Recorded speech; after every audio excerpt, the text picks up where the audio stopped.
Good morning, everyone.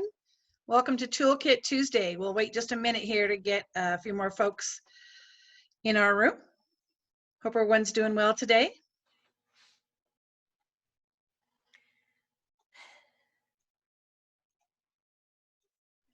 We have lots of folks joining us, Dia, so stand by. We'll get started. Great. I am standing by. I'm so happy to be here with you today. And actually, speaking of which, I'm really glad I'm standing right now. It's so nice to be with you on my feet. Yeah. Okay, we have more folks just jumping on here. So hi, everybody. Good morning. We're going to get started in just a few minutes. Welcome to Toolkit Tuesday.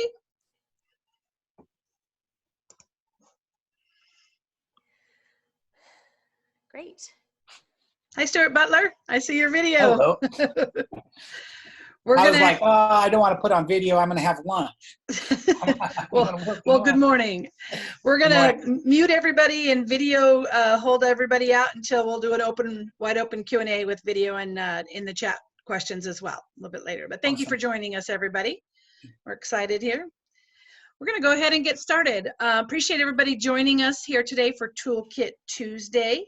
Toolkit is a gathering space for event planners by event planners. We've been bringing weekly video content to the event industry, and we're really super excited today to have with us Miss Dia Bondi. Hi, Dia. Hi, so glad to be with you all today. Where are you coming to us from? I am coming to you from a studio called The Clock Factory in Berkeley, California. Good morning. It looks fabulous. I'm super excited to have you here today. And we're going to be talking about, as we all move to these virtual platforms for events, really talking about how speakers and event producers can be very mindful of what the guest experience is and how speakers can create an engaging environment. So let me tell you a little bit about Dia. Super excited to have her. We just got connected not too long ago, but I feel like we're soul sisters in this crazy event business. It's true, yeah. She's been for the last 20 years, she's been an extraordinary asset for world leaders. She's worked with CEOs, philanthropists, innovators, and she's their secret weapon. She does coaching sessions and she's a communication expert. She also, super cool fun fact, helped Rio secure the 2016 Summer Olympics, which is a super interesting process. I'd love to hear about another time. But she works with corporate greats like Intel, Dropbox, Progressive.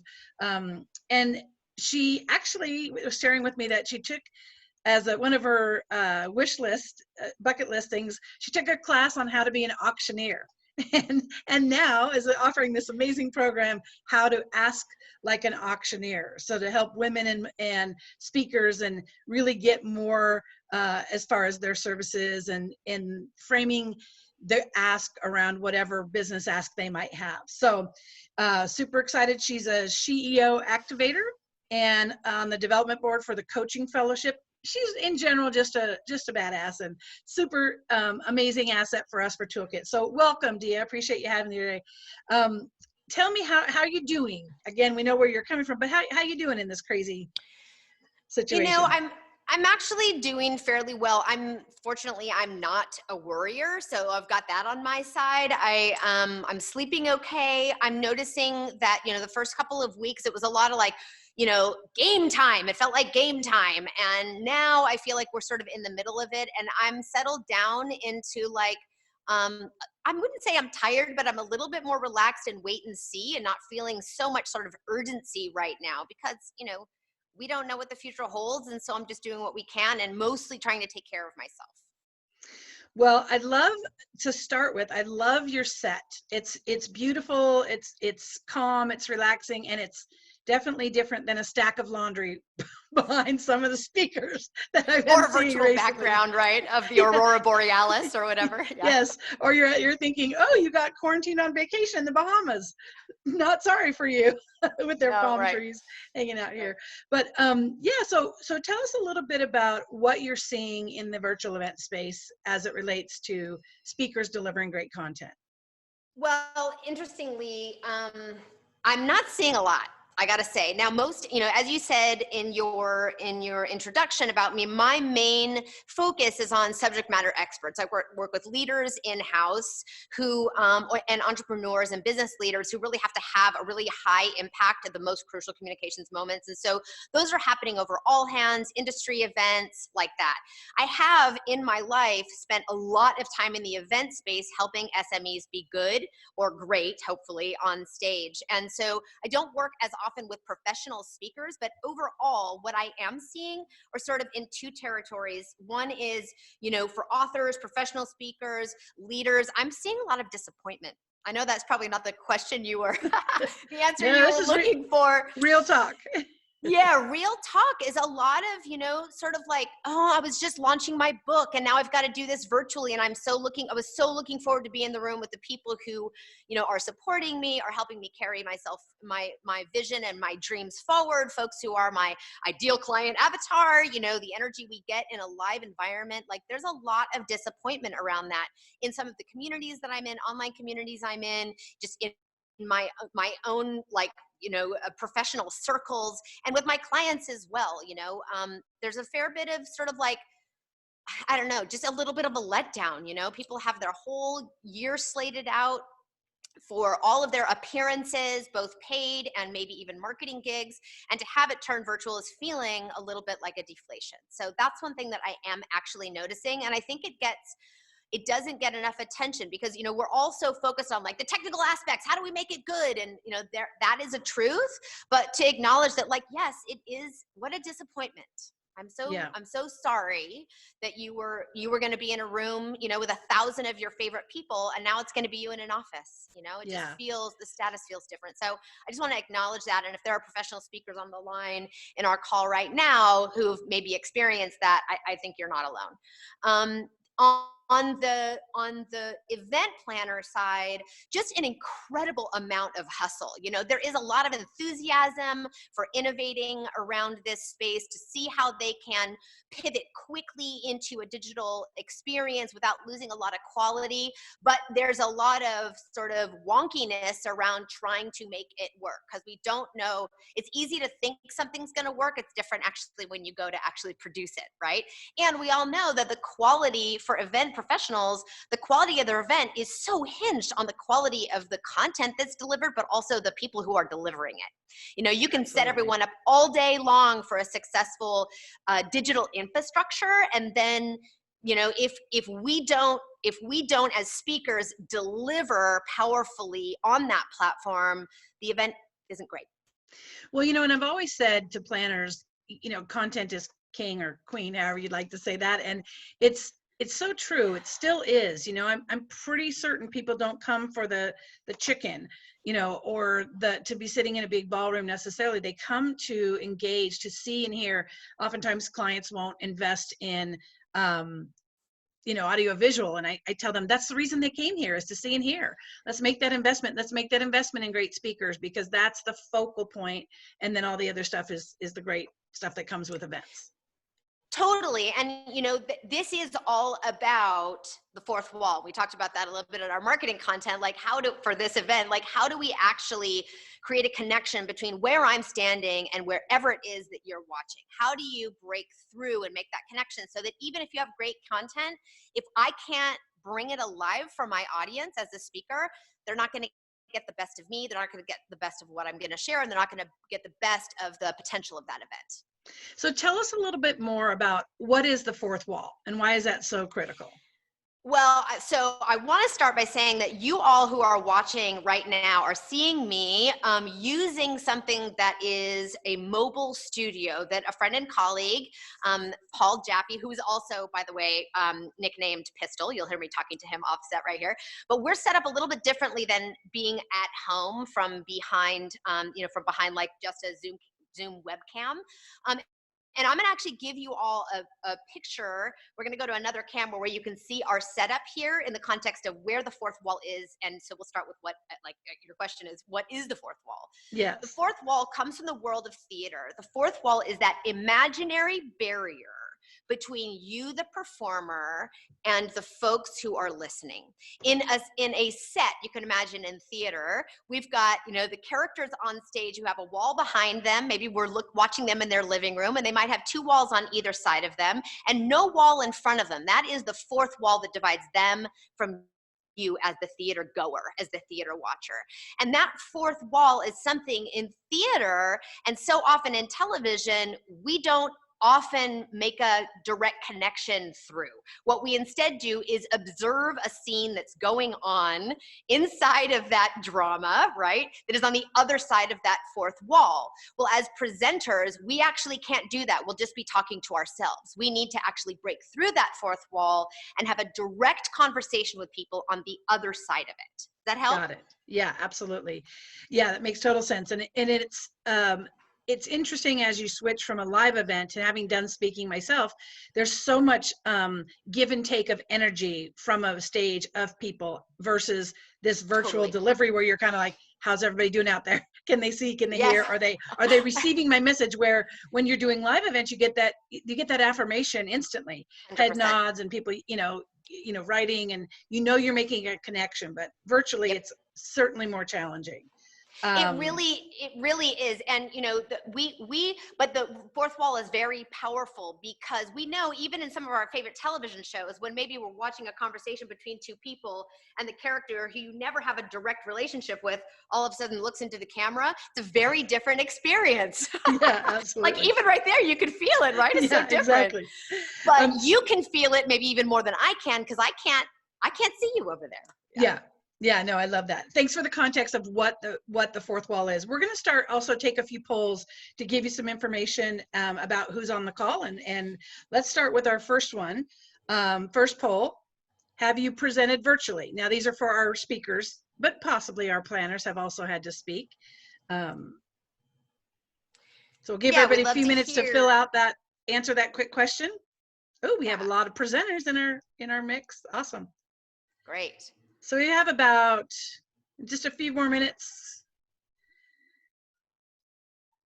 Are we getting some? And that looks like 70% of our people have actually presented virtually. Virtually, great. Yeah. Great. And a few that are preparing now for one. Anybody on that said no, they'd never had before? Just one. So okay, cool. Looks like you're talking to some speaking pros. Great. I love that. And, I have done both live and virtual, and actually even a combination where I've been teaching in a class where I have a live audience and also multiple cameras streaming me out to people who are not in the room. So we also have those contexts where it's a combination. We have another poll, I think, don't we? Yeah, we do have another poll. Are you looking to, and then there's some options there, build virtual presenting into your business long-term, just get through this, or never have to give one ever? And I do think that a lot of folks that will on here will be saying that they're having to integrate this virtual presentation. Just a few more minutes here on the poll. Yep, looks like we're almost 100% on everybody building the virtual presentation into their business long-term. Yeah, and I think that question was one I wanted to have an answer to, because I wanted to give professional speakers here a peek into a third option that isn't just a live stage or presenting from your webcam at home or in your office, but to show you what this mobile studio might look like as you think about, even as we come out of this shelter in place and we have more virtual events combined with live events, that there's another option for you that is still virtual but a different setup that might actually help ignite your own energy as a speaker. Absolutely. And we have one more poll, I think. Yep, one more poll question. What has been your experience watching virtual speakers? And the first answer is meh, good or excellent. Meh, yeah. A few more minutes for our attendees here to finish the poll.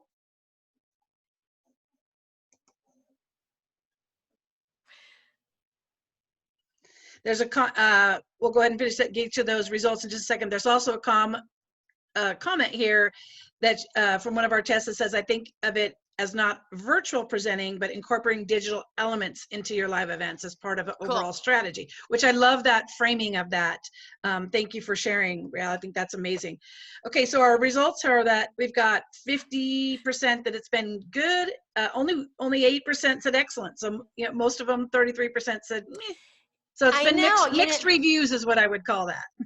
Cool. Yeah, I remember just a week and a half ago where I jumped into a lot of virtual events that were big, huge events that were happening. Things like, Adobe Summit and others, where I popped into some of those sessions and watched for a minute. And mostly they were in sort of good enough to meh. None of them were like, oh yeah, I'm gonna hang out here for a while. Yeah. I think that's a universal experience. Yeah. Absolutely.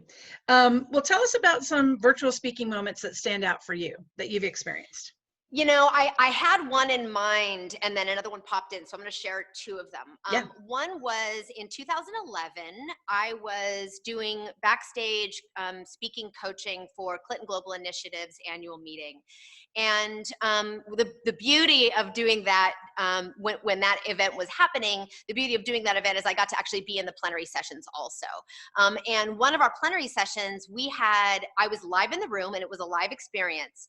But we had Desmond Tutu, who was live in the room, have he had a conversation directly with Aung San Suu Kyi. Okay, and this is 2011 during a time. I know that there's been a lot of controversy around her role in the world, but at that time, we all knew who both of those people were, and Right. You probably do too. And when I was thinking about was it a digital experience? It was, because she got piped in through Skype. He was live in the room, and we watched the two of them have a conversation. I was thinking, what about that stood out? Why did it work? Okay, and it did work, even though I have to say her connection wasn't that great. The audio wasn't very good, which is not an excuse for us to not be good technically, but it was just like, why did that work? Even though it wasn't perfectly produced. It was as produced as it possibly could have been, considering she was dialing from halfway around the world. Right. And it was 2011. Technologies were different then. That's eons ago. And why it worked was a couple things. I think it's because we already knew who they were. So we had sort of our own relationship with two of these sort of mythological figures whose reputations really preceded them. And so there was an anticipation in the room, knowing that we were going to get to see these people live, one virtual, one live, but in real time. Right. The other thing that really stood out to me was that we actually didn't care about the fourth wall getting broken, because the expectation was not that those two were going to have a conversation directly with us. Instead, the expectation was we were going to witness a conversation between two of these global figures play out, right? And that's thrilling. What's he going to say? What's she going to say? Where is it going to go? How honest are they going to be? What's the next question? I mean, we're anticipating, and then having our anticipations, either verified because it was going the way we thought it was going to go, or it went a different direction. And it was so delightful to see that play out. And it was because they were on the other side of the fourth wall, and we were watching them have a relationship.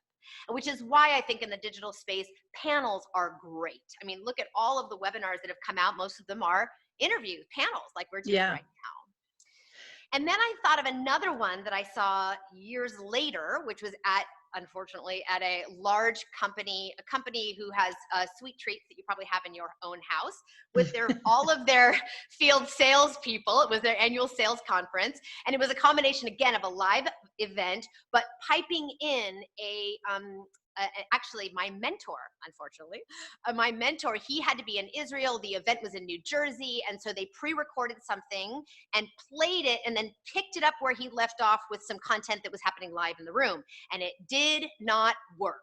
You know why it didn't work? The expectation was he was talking to us in the room. But they had made a decision to try to make it look like he was in the room when he wasn't really in the room, by having him look off camera like he was looking down at the front row, and then off camera like he was looking down at the front row. But what it ended up being was that he was looking at nobody the entire time, because that does not break the fourth wall. This does. So they Interesting. tried to be fancy and it just didn't work. And to me, it stood out that like, you have to actually talk to us, and us is the camera, period. Interesting. Okay, that's the nugget for today. So the us is the camera. The us is the camera. Got it. Yeah. So the best way for speakers to break through that wall in their delivery, what are the how-tos or tips around how they break through that fourth wall? Right. So in preparing for this, I just wanted to bring up sort of 5 things. And, although because so much of being good in a virtual setting is about how we show up and where we get our energy. And we have to sort of focus on our own performance in order to break through that fourth wall to get to you, the us that is the camera. And the first thing is for speakers is we've got to have courage in the face of silence. That empty silence that nobody likes. Yes, exactly. When that's all there is here. Yeah. I'm here in this huge space. There's me and Pistol, who is a safe 6 feet away. You'll get to see where he's sitting in just a minute. And you have to have courage in the face of that silence, because we all know really that when we present, and for those of you who are professional speakers and spend most of your professional life on stage delivering your stories, even though you're the one talking, we know so deeply that it is such a strong listening job. We're listening for the rustles of papers in the room, whether people are chit-chatting or not. We're listening for the head nods or the head shakes. We're looking for the eye scowls. We're looking for the energy shift in the room. We're doing all of that to be in relationship with what's going on. It's a very reciprocal moment. And while we're talking, we know we're burning a lot of calories listening. And the thing is about the camera is that it's not talking back to you. I mean, I'm having the opportunity right now to have a conversation with Lynn through this camera, and you're giving me feedback, thank goodness. But, when we're broadcasting a talk, we are often really speaking into the silence. Yeah, so we don't have that feedback loop that you talked about before. So what the hell are we listening to then? Right. What are we listening to? So for one, I would say the first thing is we have to have courage in the face of silence. Sometimes in the absence of that feedback, we sort of don't know what to do and where to go. And where we have to go is toward that camera, right? Toward the us that is the camera, courageously, even in the face of that silence. I can tell, so Dia, you're standing and presenting, and I'm sitting at a desk doing this. I love the energy around standing. And I think that's an amazing hot tip around just being more engaging just by standing up, being grounded. Yeah. Yes, I'm going to talk about actually my sort of 6th little bonus is about how do you actually set yourself up. And if you'll be patient with me, we'll get there. I promise. I will. I was just commenting how great it was. There's more energy from you, and it's you, but also it might be something as little as the fact that you're standing and presenting. So. Oh, such a big deal. It is really a big deal. So yeah, that's great. I love that. So that's the first. We have to have courage in the silence. And notice I'm not breaking the fourth wall because I'm looking down at my notes right now. And then and here I come back to you right now. The thing that's the next thing is we really have to spend time as speakers recalibrating I would call it like closing the gap. We have to close the gap between our awareness and sensation, right? What we usually use as a way to sense whether we're doing well and what to do next, when to cross the stage, when to plant our feet, when to take an extra long pause. We're using that. We're sensing and knowing what success is when we're getting that feedback, right? So we know that it's listening, and now we can't listen. So we have to recalibrate and close the gap between our awareness and our sensation, meaning how we think we're doing might not be how we're actually doing. And so you've got to do the thing that all speakers know. You've got to rehearse, and you've got to watch yourself back on camera. And then you've got to use this piece of feedback, which is the most powerful one. And if you can have colleagues and other professions, people who know your jam live, help you with this feedback, it would be really useful. And here's what it is. You folks might want to write it down. It's the most simple and powerful feedback framework that I've used in my coaching practice for 20 years. And it just goes like this. What's working about what I'm doing? And what do I need to do more of? Those are the two things. And it's very easy for us to say, stop talking so fast, stop moving around so much, stop doing this, stop doing that. And I'm telling you, it is really hard to stop a behavior without a replacement one. So we always want to focus on what to do, not what not to do. So maybe it is, I need more connection. I need you to lean into the camera more. I need you to have a stronger, more settled body. I need more directness. I need, I need you to look like you're having fun, whatever the thing is that you're looking for. That's a good way for you to start to recalibrate when you're doing well, what that feels like when you don't have feedback from the room. So I have a question. The professional speakers that are out there, would you say a lot of them are doing those rehearsals and watching themselves on video, even before when they'd go on a live stage? Were they doing that? Or are you saying that they may have to do that now more than ever because the us is now a camera? Yeah, I mean, I think the question is, when you stand on stage in front of a live audience, you can record yourself and see what you're doing well, notice what's happening in the room, hear the laughs at your jokes that maybe you couldn't hear on stage, or, you're noticing different things for your stage performance. In this case, you're going to want to be doing a performance to camera in a similar context that you'll be doing, and just notice if you're watching from 3,000 miles away, what is it that I'm doing that is working in the context of digital only without a live environment? And what do I need to do more of to actually deliver on my brand, on my promise, on the experience people are used to having from me? Yeah, that makes sense. Under these new constraints, which, by the way, I'm going to give everyone a shot of in just a second. Yeah. And so the next thing we're going to do 21 things speakers can do in front of an audience. Well, one of 21 things. And if you have that resource, we can put it out. If the tips resource, Dee, if you want to get that to us, we can share that with folks. But yeah, share one of those. So I think so. For one, so we talked about you've got to have courage in the face of silence, right? And we've got to recalibrate how it feels to be successful when we're talking directly into a quiet camera.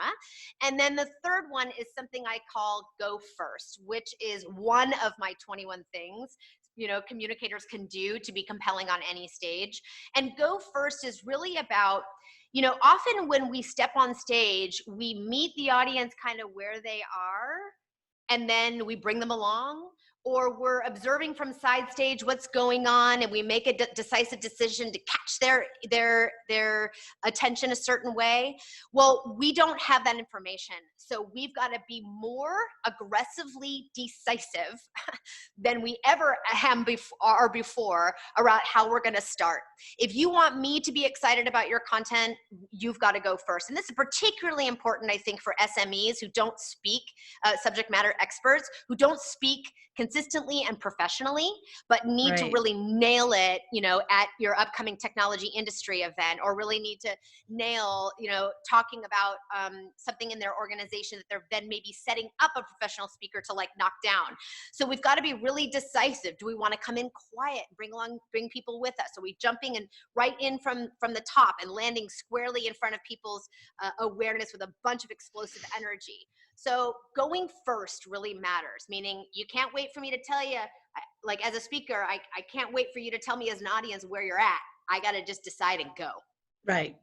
And then I think all of that is about using, which is sort of my fourth tip, which is you've got to use your imagination. You've got to really check in with how it feels for you to be speaking the way you are at this moment in front of this camera. Notice my eyes are closed because I want to be sensing what it is that my own experience is, and then try to trust that, right? We've got to trust that because that's all the feedback we actually have. And then another tip, use your imagination, which is a great tip. Yep. We're all having to do that more today. Yes. So if you're sensing and you're feeling excited, you've got to imagine that the room is too. When I say the room, I mean all of the thems that are on the other side of that camera, and let that fuel you. Yeah. Got it. And then looking at the camera again, we talked about the fourth wall there. And then I want to commend you on the set. I mean, just looking at what you've built, it's interesting, it's calming, it's aesthetically pleasing. We do all this work in the live event arena around the background of a stage. What is that aesthetic that you're going for? That's the focal point. All eyes are on that place in the room. And oftentimes I struggle with clients that don't want to make an investment at making it look amazing. So tell us a little bit about the thoughtfulness around where you're at and how you set things up intentionally to make today really engaging. Yeah. Sure. So yes, the fifth tip is you got to look into that camera. You got to know where your cameras are. And if you're working in multiple cameras, you got to know where they are as well, which I'm going to show you in a sec. I know I've given you a few teasers on that. So I am right now at the Clock Factory, which is a digital creative space with a shoot space in the back and shared office space in the front. Nobody's here. It's been empty because we're all sheltering in place. And Pistol, who is director of photography and is producing right now on my end, set this up. And in discussion, we were talking about where should we do it? In the shoot space in the back, which is just a big empty room with a gray wall in the back, which we can set up however we like. Or should we do it in the shared space in the front where people usually work? The light is a little bit different. You can see these beautiful windows behind me, or a couple of desks behind me, which actually are not mine. And we decided to set it up in the front for a couple of reasons. One is the light is beautiful. Two is it is very welcoming and friendly, which is how, we want this conversation to feel for folks and approachable. Right. I think it also is a demonstration of what you can do even if you don't have a formal studio. We barely did any set deck in here. The windows do it for us enough. Set deck means set decoration. The windows do it for us. The plant does it for us. So we just choose a place that has the same vibe that we're trying to communicate, and to show that this mobile studio we have set up can happen just about anywhere. We thought that it would be kind of off for us to set up a mobile studio in a place that looks like an actual shoot space, right? Like you can take this mobile studio anywhere. Right. So do you want to have a look at it? Yeah, show us around. Okay, so Pistol's going to take us to the other camera in just a second here. Now you can see here I am. Hi everyone, looking directly, breaking my fourth wall with the camera right there. You can see right over my head, I've got a shotgun mic on a boom, which by the way, you can see if I put my hands up just 5 inches above my head. If I touch that, it's going to make a terrible noise. So I'm have to be a little bit constrained here. I've got a shot here. I'm looking directly at Lynn, because I have a computer sort of set up on a stand right below the camera that I'm looking directly into to talk to everyone who is here, as well as you, Lynn. You see me through that same lens. Yep. And if I turn toward the camera that Pistol's running right now, here's where I am. Can you see me? There you go. Yeah. Hi, everybody. Now you could, there we go. Great. So that's what this shot looks like. Can you see how casual our setup is? We've got the tables back here. We've got a lounge space here. Pistol has set up. You can't see it in this shot here. Maybe you can, there you go. There's a live switching station here, which is a place where he's able to kind of run the show, make sure the audio is working. Also, he gets to pick which camera I'm coming out of. And this setup, I'm going to talk about the experience for speakers in a second, but this is also what we were thinking of as a mobile setup. I'm going to come in, pick a Pistol. Which camera are we on right now? Are we on that shot right here? Okay, great. So I'll say that we were, this is a setup that can go anywhere, and not only just in terms of a technology setup and multiple cameras, but also can live switch your slides. You can add graphics, and you can do all kinds of things like that. We'll come back to this camera in a second, and we'll give you a quick demo of that. I want to just for a second, though, talk about, as a speaker, what the experience of this is. So for one, I've got, Pistol was in here all day yesterday setting this up. I haven't touched anything. We've stayed more than 6 feet away from each other, setting this up completely. I've got a piece of tape on the floor that tells me where I need to stand. You can see it here right between my toes right here. So when I'm turned toward the camera where I'm talking to Lynn, I've got to sort of stay in this spot. I've got this mic right ahead of me, so I can't bonk too high. And if I put my hands out or step out either direction too far, I can come right out of the shot very easily. So I'm going to take like an 18-inch step to my left, and then Pistol, maybe you can take us back to the front camera, and you can see how easy it is for me to get out of the shot. Yeah.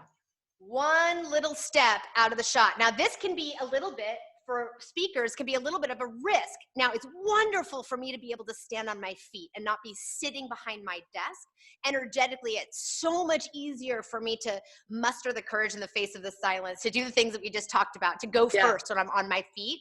Yeah. But it does mean that my space is really constrained. My stage is an 18-inch box. And these speakers are used to working on these big 16-foot platforms. So yeah, I'm sure there's got to be some relearning that ability to be impactful in a very short Totally. space. But here's the thing, and this is sort of the last bit I wanted to share around this set, is that whether you're at home presenting right over into your, right into your webcam, or you have a mobile studio like this that Pistol can bring to you, it is important that you set the stage to help you be successful. What is the thing that helps you access your energy so that you can be courageous, so you can break that fourth wall, so that you can, listen in a way that is a little different to help you continue to bring a sustained level of energy? And energy doesn't necessarily mean, obviously, being demonstrative. It can be about intensity and focus and purposefulness and like all that, right? Absolutely. So does that mean standing behind your desk? For me, and let's go to the big shot, to the wide shot, just again, Pistol, if you don't mind. For me, standing in this set right here feels important. And when we treat our content with importance, it's easier to deliver it to you like it's important. So I would say you've got to set yourself up for success. So the other thing that you have a capability in this kind of setup is for, let's go to the front camera again, Pistol. Yeah, great. So you can see in the corner, I've got my little D logo there. So for speakers, if you have a setup like this, instead of it running through your slides, you can have a constant brand presence across your speaking moment that works really well, that allows everyone to focus on me, but it's still branded there in the corner. That can come and go as you want. Can you remove it for us so we can see when it goes away? Or is that, yeah, so he could bring it in or out, and that doesn't have to be, if you bring it back in, that doesn't just have to be your logo. You could have a whole lower third with a question there. You could bring up key points you wanted, and that can all be happening live. And also he can switch between me talking directly, this shot that you see here, to like a slide where I'm just maybe voice overing it. Can you see there my logo? Yeah, right. So now I'm just speaking over the top of it. He can bring it back to this camera where we want to be talking directly to you, and then maybe I want to cut to something else again. Maybe this image of me here speaking, and also an image of me auctioneering. And then maybe this would be the most important part, especially for folks who are selling or want to, have a CTA at the end of their talk, where you're going to have a slide at the very end. In this case, here is just an example one. Again, that logo is still permanently on the bottom, but also allows you to switch between these shots. And yeah, it makes it so much more dynamic. It's amazing. Yes, great. Great. So anyway, I just want to show those as options for speakers who aren't thinking either it's live or it's me in a Zoom call. Absolutely. And I think that the production value, again, it's kind of good, better, best, right? We could be sitting and you could be in your office and we could be doing Zoom, or you've got this kind of good where you're doing something in bring it into your own office and zhuzh it up a little bit, or the best as far as a virtual studio. I also want to share that the importance of a technical producer. When you're busy trying to deliver your content, it's really difficult to also try to run technology. Oh. So if anyone's not doing that this time, I highly recommend that there's a technical producer running whatever tools you're using to assist the speaker. That also means creating a cue to cue script where you'll know, okay, now we're going to go to the slide, now we go to the video, now we're doing the poll, but really having that technical support, because I feel like we went from super highly produced on a beautiful stage, yes, all the bells and whistles, to just like down to sitting on a Zoom call. And people yes, have not been super kind of creating that middle space of, how to function and do it. And I think you've done it amazing today. It's just the look and feel and just the engagement is so much more exciting than the last Zoom call I was on an hour ago. I'm so glad. And let's be clear, like, we are actually using the Zoom platform, yes, with this mobile studio. So this isn't like a technology that is so hard to use with your existing platforms. It's not. So, as things kind of recalibrate, as we all move back out into the world and we see how the event space maybe as a combination of hyper-produced, live events in combination with virtual ones. I bet there's going to be a lot of hybrid moments as well. Yes. That, something that also allows you, even as a professional speaker and your offerings, that you can do something like a mobile studio as that middle ground to keep the production value high, which is also, by the way, very good for your brand. Yeah, great point. Great point. I'm going to open it up for questions. I'm going to go ahead and unmute everybody, and also you guys can use the chat box. If you have this is a meeting, not a webinar. Got it. So Yeah, that's what we're doing. If you don't have a question, if you could go ahead and put yourself on mute. If you've got a question, feel free to jump in here for Dia. Oh, we have no idea. It's not a big, it's a matter of just trying to figure out, sometimes it's just participating in calls, and sometimes it's just participating in, being part of the, it's where you find, hey, I want to get involved in that. And when something Here, Stuart, I'm going to go ahead and unmute everybody. Or I'm sorry, I'm going to go ahead and mute everybody again. Let's use the chat box. Got some questions, some feedback about just one of the tools in here that I've been using around the chat box. I've been on a few webinars that have just the chat feature, and it feels a little disconnected when you can't hear other people's voices. So any advice around that Q&A portion for a speaker in this virtual setting? Oh, hang on, Dia, let me unmute you. Okay, go ahead. I think you can use the Q&A and the chat box, to me, serve different purposes. So Okay. as a speaker, you can use that chat box as a portal to engagement. So if you are presenting and using the tools that are available, you can have people jump in the chat to agree with you or say yes, no. They're not formal polls, but it's a way of you getting some feedback. So you can say, if that's been true for you, jump in the chat and let me know right now. Let's get some people telling us what their experience is. You can prompt conversation there, and so that's also a way to keep people engaged and for you to get some feedback and an opportunity to shout some people out as well. The Q&A, I think, is a separate tool that allows you to take more pointed questions, and it's particularly relevant when you can have folks vote up each other's questions so that you get the most widely had question answered. So I would think of those as two sort of serving two different purposes. We step on a live stage, we often will say, by a show of hands, tell me. Well, we might want to use that in the chat, and then to say like, okay, I'm give you an opportunity to ask some questions. We only have time for two. So if you see something important in there, vote it up, So their engagement, and also, so like that. I hope that. And any other way that you would recommend? There's a question about how do you get folks to engage in answering questions. So let's say, I'm finding there is some attendee fatigue around the devices, which is ironic because I know I can binge watch 6 hours of Netflix, but I have a hard time focusing on a 30-minute webinar. But like when you have, you're the presenter and you're used to getting people, let's say your audience in real time would be fairly quiet. You'd be like, let's take a few questions. Do you have any suggestions of how to get people to participate in talking to you as a speaker?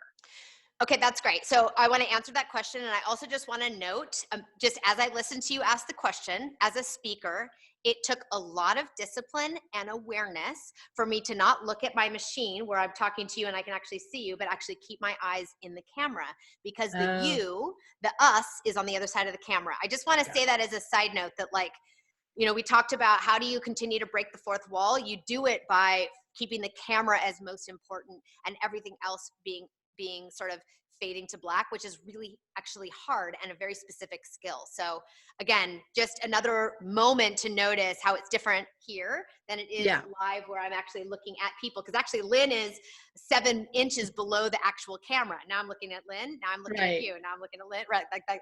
Got it. So I think there's a couple choices. One is, if you're talking about something that feels really maybe personal or vulnerable, do you want to anonymize the Q&A? So folks don't have to put their name next to the questions that they ask. Does that give them, does that level of privacy give them an incentive to jump into the conversation? The other thing is, and this isn't cheating, this is about igniting. So you can either offer 2 or 3 questions that you've had in the past to help people feel safe about the questions that they have. Got it. Or you can have some of your technical producers or some people that are helping you run the technology on the back end, put a few questions that you've had before to get it going. So and just as you would do in a live cheats. event, right? A live event, you Totally. would prompt some people to with some questions in case it was 100%. radio silence. Got it. That's right. And it's not about hacking the system negatively or cheating. It's really about helping people feel safe enough to put their, you know, there's something different about also when we write something in a chat box versus, you know, something more ephemeral, like raising your hand in a room and asking a question. Even though you're present, it feels different for people to put their thoughts in copy. Got it. And do you have a preference, just the question of the day, which platforms are working for you? Do you have a preference of virtual platforms? I don't. I mean, I'm doing this with you, with Zoom. I'm going to be doing 2 other events in April with another big women's community and another one with another big women's community. They all use different platforms, WebEx and others that I haven't even heard of. So, I mean, what matters to me is that as a speaker, I feel supported enough to feel free to connect with the people on the other side of the camera. So when I get asked to use a platform that I'm unfamiliar with, the first thing I ask is, what support can I have? Can you help me with this? I don't try to figure it out. I try to make sure that I have enough support so that I don't have to figure it out and I can focus on giving the room what they deserve, which is my full attention. Got it. The connection, your use, obviously you're a pro, but it's so drastically different, the connection that I have with you than what I've had from other experiences because of your being thoughtful about this stuff. It really does matter from the end user, which is what I always try to advocate for, is think about the guest, and it's been fantastic. Are there any other questions? Because if not, we can wrap it up. And then Dia, I just really appreciate your insight here. You're an amazing resource. A lot of conferences I've worked with have invested in speaker training, speaker coaching, and I would highly recommend anybody who's on the call here, if you haven't, to make that investment. And I know Dia provides that service to train up your speakers to use these new virtual tools and be effective. That's right. And we'll also maybe put an invitation to folks to look into a mobile studio as a solution for them, whether they're an events producer or if they're a speaker, as just something to look at to see if this is the modality that helps you be your best. Got it. And I just appreciate everybody joining us today. Again, Dia, thank you for all your great work. Continue to be an amazing connector and communicator and move us all forward into this new frontier of hybrid events or virtual events. Thank you, everybody. We will post this video on our channels, and we will come to you next week with Toolkit Tuesday. Thanks, everybody. Have a great week. You want to go to the wide shot? Take us out. Love it. Thanks, Dia.